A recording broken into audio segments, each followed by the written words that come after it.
Baik,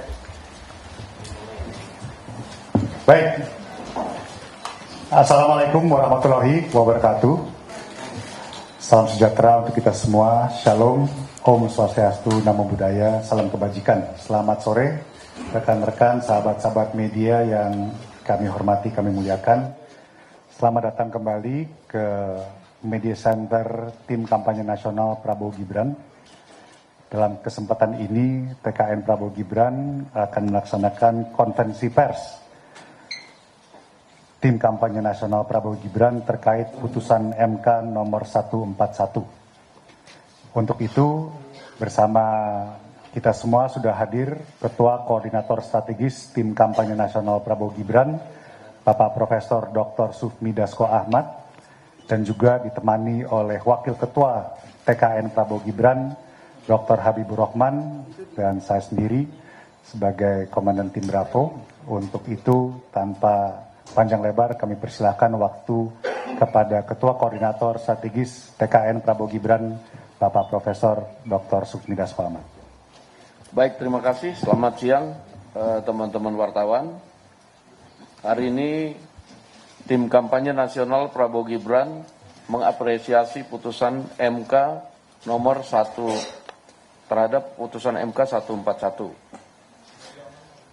Tim Kampanye Nasional Prabowo Gibran mengapresiasi putusan Mahkamah Konstitusi nomor 141 sebagai sebuah putusan yang adil dan bermanfaat.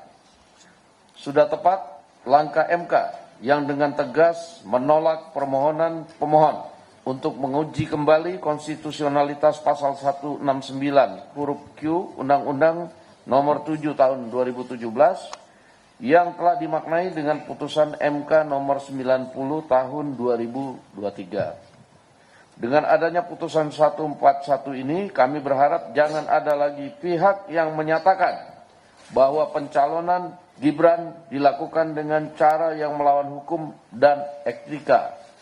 Faktanya dalam persidangan ini 8 hakim konstitusi tanpa Pak Anwar Usman yang ikut dalam sidang secara bulat menyatakan putusan nomor 90 tidak ada masalah sama sekali, bahkan dalam putusan ini sama sekali tidak ada dissenting opinion dan concurring opinion. Sehingga keberadaan Gibran sebagai representasi anak muda dalam kontestasi pemilu adalah sejarah penting bagi negeri ini. Untuk pertama kalinya generasi muda terwakili sebagai subjek pemilu, dan ini tentu sangat positif untuk meningkatkan semangat kaum muda kita. Menurut kami para peserta kontestasi pemilu sebaiknya mulai mengedepankan gagasan, visi, misi, dan program masing-masing untuk sama-sama dinilai oleh rakyat. Jangan mengotori demokrasi kita dengan propaganda hitam serta tuduhan tak berdasar hanya karena takut atau kemudian karena berkompetisi. Sekian dan terima kasih. Tim Kampanye Nasional Prabowo Gibran. Terima kasih kepada Pak Sufmi Dasko Ahmad. Dari Wakil Ketua TKN, Pak Habibur Rahman, ada yang ingin ditambahkan? Ya, kami persilakan. Saya tambahkan sedikit bahwa dalam berbagai kesempatan saya berulang kali menegaskan bahwa dalam putusan MK sama sekali tidak ada pembahasan dan juga tentu tidak ada pembuktian adanya intervensi. Ya, hal yang kemudian disebut dijadikan alasan untuk menjatuhkan hukuman pelanggaran berat terhadap saudara Anwar Usman. Ya. Jadi dalam 400 halaman putusan MK itu memang tidak ada. Kan kalau putusan dalam sebuah putusan itu kan sebuah fakta diambil dari keterangan saksi dan petunjuk alat bukti. Dan dalam putusan tersebut seluruh saksi termasuk 9 orang hakim konstitusi selaku terlapor, termasuk 4 orang saksi fakta, tidak ada satu orang pun yang menyampaikan keterangan terkait adanya intervensi. Juga alat bukti yang dihadirkan tidak satu alat bukti pun yang menunjukkan terjadinya intervensi. Nah, sehingga menjadi pertanyaan ya, kalau saudara Anwar Usman dihukum berat karena disebut membuka ruang intervensi.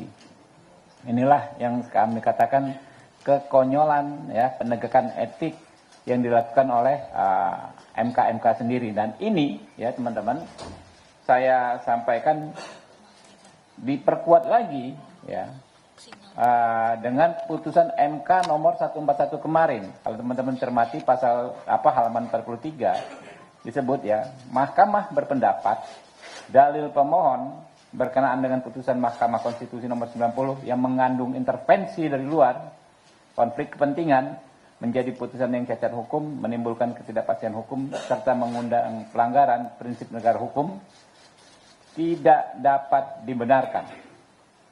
Ini apa yang bicara bukan Habibur Rahman, tapi 8 hakim MK. Ya. Di 8 hakim MK mengatakan bahwa dalil yang mengatakan, ya, dalil pemohon yang mengatakan telah terjadi intervensi dalam perkara 90, ya, itu tidak dapat dibenarkan di putusan ini.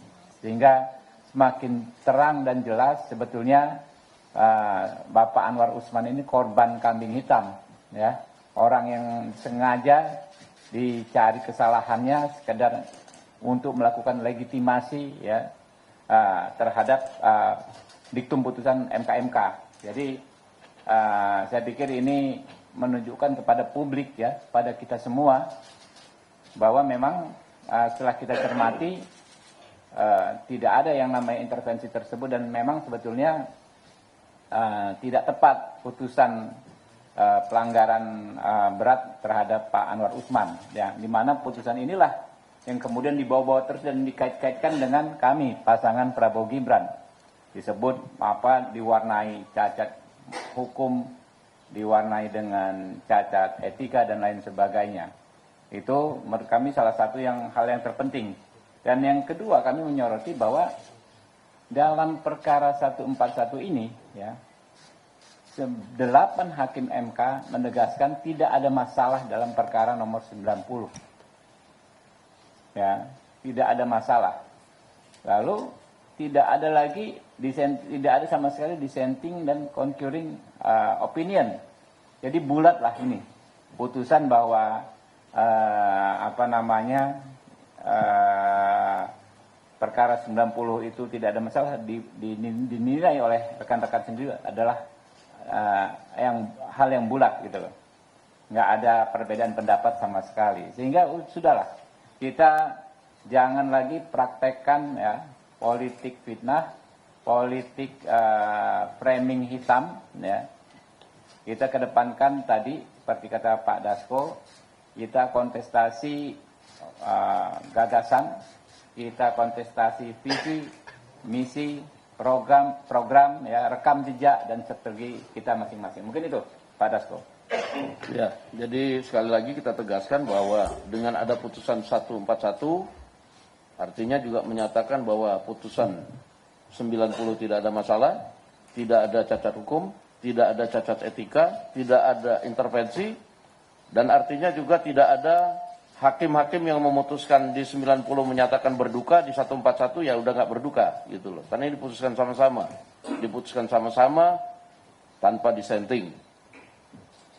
Demikian. Baik, terima kasih.